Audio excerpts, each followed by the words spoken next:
गीता के 2000 वर्ष बाद तक धर्म के नाम पर संप्रदाय नहीं बने थे, इसीलिए गीता मजहब मुक्त है।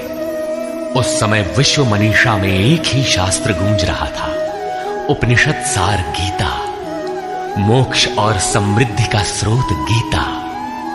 शास्त्र पढ़ने की अपेक्षा उसका श्रवण अधिक लाभदायक है, क्योंकि उच्चारण की शुद्धता इत्यादि में एकाग्रता बंट जाती है। इसीलिए सरल भाषा में रूपांतरित यथार्थ गीता की ये कैसेट आपकी सेवा में प्रस्तुत है। इनके श्रवण से बच्चे बच्चे में, पास पड़ोस में परमात्मा के शुभ संस्कारों का संचार होगा। आपके घर आंगन का वायुमंडल भी तपोभूमि सा सुरभित हो उठेगा।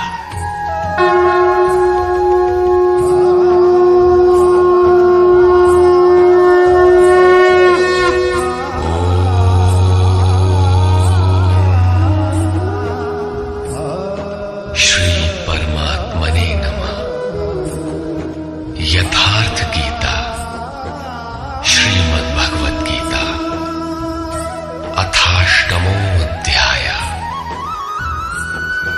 7वें अध्याय के अंत में योगेश्वर श्री कृष्ण ने कहा कि पुण्य कर्म अर्थात नियत कर्म आराधना को करने वाले योगी संपूर्ण पापों से छूटकर उस व्याप्त ब्रह्म को जानते हैं।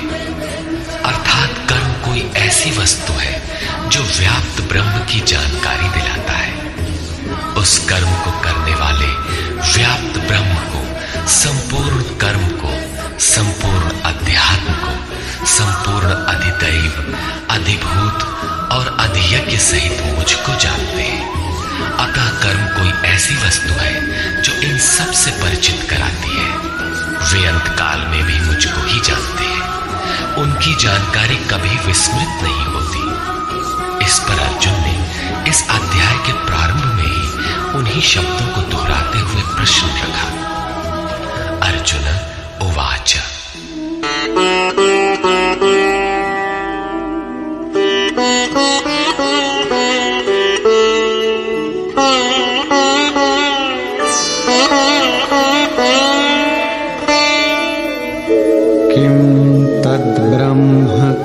किमध्यात्मं किं कर्म पुरुषोत्तम अधिभूतं च किं प्रोक्तम् अधिदैवं किमुच्यते।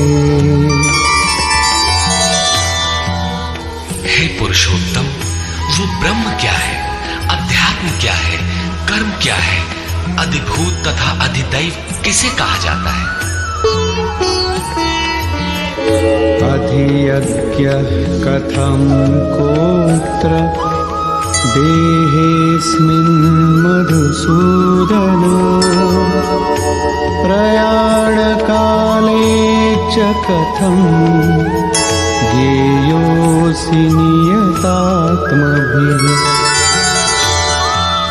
हे मधुसूदन, यहाँ अधियज्ञ कौन है और वह इस शरीर में कैसे है? सिद्ध है कि अधियज्ञ अर्थात यज्ञ का अधिष्ठाता कोई ऐसा पुरुष है जो मनुष्य शरीर के आधार वाला है। समाहित चित्त वाले पुरुषों द्वारा अंत समय में आप किस प्रकार जानने में आते हैं? इन 7 प्रश्नों का क्रम से निर्णय देने के लिए योगेश्वर श्री कृष्ण बोले। श्री भगवान उवाच।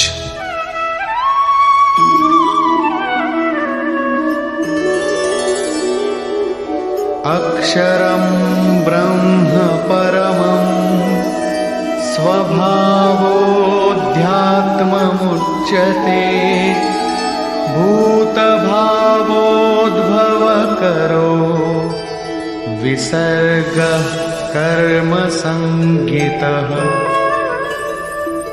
अक्षरम ब्रह्म परमम, जो अक्षय है, जिसका क्षय नहीं होता, वही परम ब्रह्म है। स्वभावः अध्यात्मम उच्यते, स्वयं में स्थिर भाव ही अध्यात्म अर्थात आत्मा का आधिपत्य है। इससे पहले सभी माया के आधिपत्य में रहते हैं, किंतु जब स्वभाव अर्थात स्वरूप में स्थिर भाव, अर्थात स्वयं में स्थिर भाव मिल जाता है तो आत्मा का ही आधिपत्य उसमें प्रवाहित हो जाता है।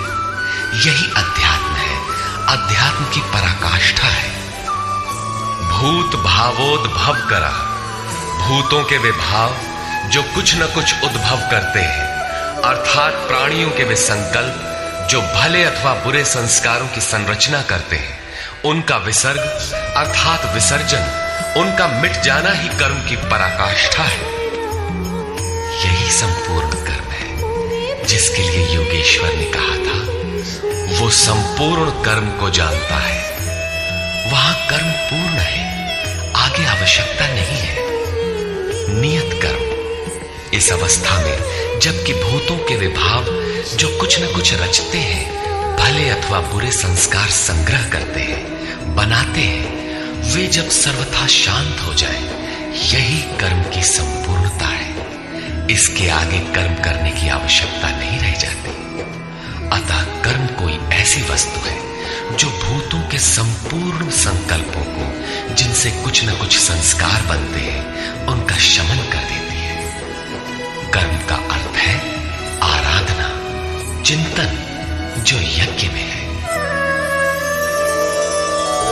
अधिभूतं क्षरो भावः पुरुषश्चाधिदैवतम् अधियज्ञो हमेवात्र देहे देहभृतांबर। जब तक अक्षय भाव नहीं मिलता, तब तक नष्ट होने वाले संपूर्ण क्षर भाव अधिभूत अर्थात भूतों के अधिष्ठान है। वही भूतों की उत्पत्ति के कारण है। पुरुषः च अधिदैवतम्, और प्रकृति से परे जो परम पुरुष है वही अधिदैव अर्थात संपूर्ण देवों, दैवी संपद का अधिष्ठाता है। दैवी संपद उसी परम देव में विलय हो जाती है। देहधारियों में श्रेष्ठ अर्जुन, इस मनुष्य तन में मैं ही अधियज्ञ अर्थात यज्ञों का अधिष्ठाता हूं। अतः इसी शरीर में अव्यक्त स्वरूप में स्थित महापुरुष ही अधियज्ञ है। योगेश्वर श्री कृष्ण एक योगी थे जो संपूर्ण यज्ञों का भोक्ता है। अंत में यज्ञ उसमें प्रवेश पा जाते हैं, वही परम स्वरूप मिल जाता है। इस प्रकार अर्जुन के 6 प्रश्नों का समाधान हुआ। अब अंतिम प्रश्न कि अंत काल में कैसे आप जानने में आते हैं जो कभी विस्मृत नहीं होते।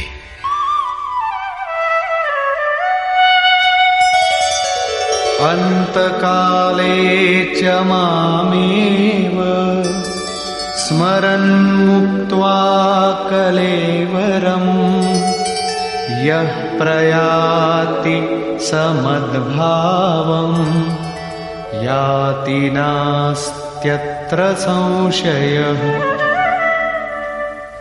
योगेश्वर श्री कृष्ण कहते हैं, जो पुरुष अंतकाल में अर्थात मन के निरोध और विलय काल में मेरा ही स्मरण करते हुए शरीर के संबंध को छोड़ अलग हो जाता है, वो मद्भावम साक्षात मेरे स्वरूप को प्राप्त होता है। इसमें संशय नहीं है। शरीर का निधन शुद्ध अंतकाल नहीं है। मरने के बाद भी शरीरों का क्रम पीछे लगा रहता है। संचित संस्कारों की सतह के मिट जाने के साथ ही मन का निरोध हो जाता है, और वो मन भी जब विलय हो जाता है तो वहीं पर अंतकाल है, जिसके बाद शरीर धारण नहीं करना पड़ता। ये क्रियात्मक है, केवल कहने से वार्ता क्रम से समझ में नहीं आता। जब तक वस्त्रों की तरह शरीर का परिवर्तन हो रहा है, तब तक शरीरों का अंत कहां हुआ। मन के निरोध और निरुद्ध मन के भी विलय काल में जीते जी शरीर के संबंधों का विच्छेद हो जाता है। यदि मरने के बाद ही यह स्थिति मिलती तो श्री कृष्ण भी पूर्ण नहीं होते। उन्होंने कहा कि अनेक जन्म के अभ्यास से प्राप्ति वाला ज्ञानी साक्षात मेरा स्वरूप है। मैं वह हूं और वह मुझ में है। लेश मात्र भी उसमें और मुझ में अंतर नहीं है। यह जीते जी प्राप्ति है। जब फिर कभी शरीर न मिले वही शरीरों का अंत है। ये तो वास्तविक शरीरांत का चित्रण हुआ, जिसके पश्चात जन्म नहीं लेना पड़ता है। दूसरा शरीरांत मृत्यु है, जो लोक प्रचलित है, किंतु इस शरीरांत के पश्चात पुनः जन्म लेना पड़ता है।